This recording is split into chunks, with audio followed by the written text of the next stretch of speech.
মুসলমান ইমানদার, এই জন্য সাবধান। এই দেশের মুসলমান এত শান্ত। ও মুসলমান গো, এই সুযোগে ইহুদি খ্রিস্টানরা মুসলমানের সুরাত দইরা মুসলমানের ইমান কিনিয়া নিতেছে। আল্লাহ পাক রব্বুল আলামিন শপথ করে বলেন, আসমানের কসম, কিয়ামতের দিনের কসম, ওয়াল ইয়াউমিল মাউউদ ওয়া শাহিদ ওয়া মাশহুদ।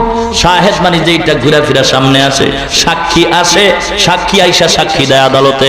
ঠিক আল্লাহ পাক শাহিদ দ্বারা জুমার দিনের কথা বলেন। জুমার দিনটা ঘুরিয়া ঘুরিয়া মানুষের সামনে আসে।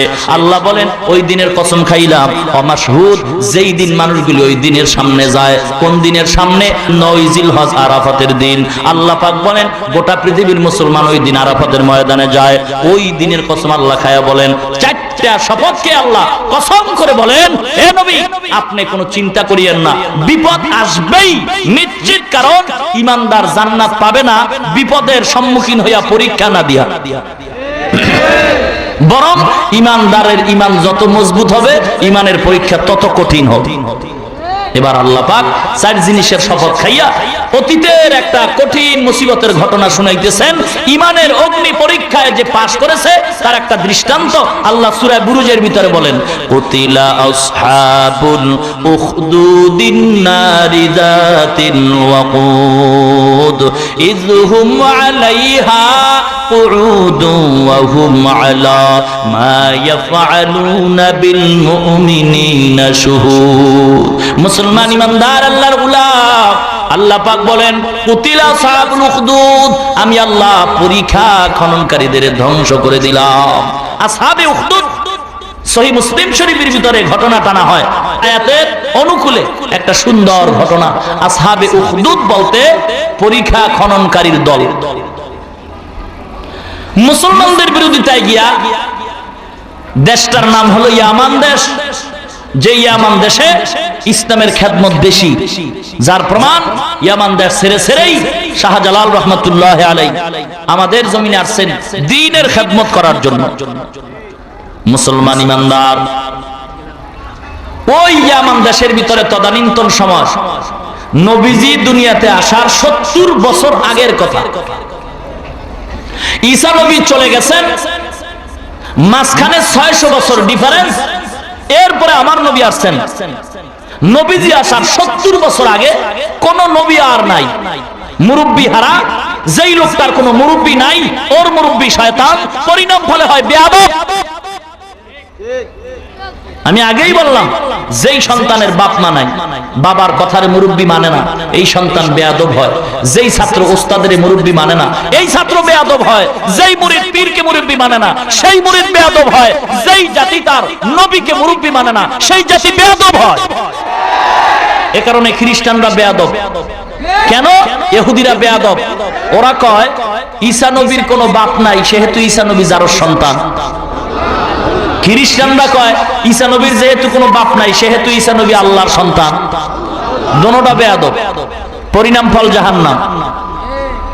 এই যেই লোকটার কোনো মুরব্বী নাই, সেই লোকটার দিক নির্দেশনা ছাড়া মনের চাহিদা চলে, নফসের পিছনে চলে, যার কারণে কথায় ভুল হয়, কাজে ভুল হয়, মানুষের বরদোয়া পায়। তদানীন্তন সময় ইয়ামান দেশের জালিম বাদশার নাম লেখছে তাফসিরে ইউসুফ জু নওয়াজ। সে ছিল মূর্তি পূজারী, মুসলমান দেখলেই অত্যাচার। 70 বছর আগের ঘটনা নবীজির দুনিয়াতে আসা। যেহেতু ঈসা নবীও নাই, নবী আমার নবীও নাই, মাঝখানে নবী হারা উম্মত পথভ্রষ্ট হইতেছে।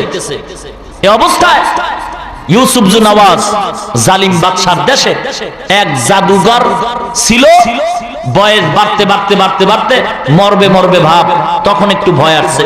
বাদশারে গিয়া কয়, বাদশাহ, একটা সুন্দর যুবক ছেলে আমাকে দিবেন, আমার এই জাদুবিদ্যা তাকে শিখাই দিব, আমার বংশ রক্ষা হবে, আমার সুনাম থাকবে, আপনার রাজত্ব ঠিক থাকবে। বাদশাহ ওজিরকে লাগাই দিল, দেখো কোথায় এরকম একটা সুন্দর যুবক সন্তান পাওয়া যায়। খুঁজতে খুঁজতে একটা ছেলে পাইল। তাফসীরের ভিতরে ছেলেটার নাম হলো আব্দুল্লাহ বিন তামের। আব্দুল্লাহ বিন তামের। একে বাদশা ডেকে বলে, আমার সরকারি তহবিল থেকে খানা দানার ব্যবস্থা খরচ বহন করা হবে, আমার এই রাজপ্রসাদে থাকবে আর সরকারি কোয়ার্টারে থাইকা প্রত্যেকদিন ক্লাস হিসাবে পাদ্রীর কাছে যাইবা, ওই জাদুঘরের কাছে যাবা, জাদুবিদ্যা শিখবা, সব ব্যবস্থা করা হবে। আব্দুল্লাহ বিন তামের বাদশার কথায় পড়ে জাদুঘরের কাছে যায় আর বিদ্যা শিখতেছে। হঠাৎ করে চুপে চুপে একদিন কানে কানে খবর হয় যে এখানে খ্রিস্টান পাদ্রী ঈসা নবীর এক উম্মত আছে, সে দ্বীনের খেদমত করে গোপনে গোপনে। খবরটা পায় আব্দুল্লাহ বিন তামের একদিন সেখানে গিয়ে হাজির হয়ে গেল। হাজির হওয়ার পরে ইসলামের কথা শুনে ভালো লাগছে, মুসলমান হয়ে গেছে। তবে পাদ্রী কইছে মুসলমান যে হইছে এটা জানো সাবধান, ইসলামের দুশমনরা টের না পায়, কারণ ইঁদুর যদি বিড়াল দেখে খুব খুশি, কথা কয় না, ইঁদুরে বিড়াল দেখলে খুশি। ইঁদুরে বিড়াল দেখলে কি অপেক্ষা থাকে যে সাহেবের সাথে একটু মোলাকাত করব, নাকি দৌড়ের মাথা? মুসলমান ইমানদারেরা ইঁদুরে বিড়াল দেখলে যেমন মেজাজটা খারাপ হয়, যেমন ভয় হয়, এ মুসলমান গো, আল্লাহর দুশমন নবীর দুশমনরা, পয়গম্বর হারা উম্মত, শয়তানের বন্ধুরা আল্লাহর কোরআন শুনলে, ওয়াজ মাহফিল শুনলে, টুপিওয়ালা দেখলে, আলেম দেখলে, কোরআনের বয়ান শুনলে তেমন বড় ভয় পায়। ইমানের শক্তি নিছে, একটা পাথর হাতে নিছে আর গোপনে বলে আল্লাহ, পাদ্রীর ধর্মই যদি সত্য হয় তাহলে আমি পাথর মারার সঙ্গে সঙ্গে যেন সাপ মারা যায়। বিসমিল্লাহ বলিয়া আব্দুল্লাহ বিন তামের যখন কঙ্কর নিক্ষেপ করছে, সঙ্গে সঙ্গে সাপ রাস্তায় মারা যায়। মানুষের কানে মুখে আওয়াজ হয়ে গেছে, যুবক ছেলের ভিতরে মাল আছে।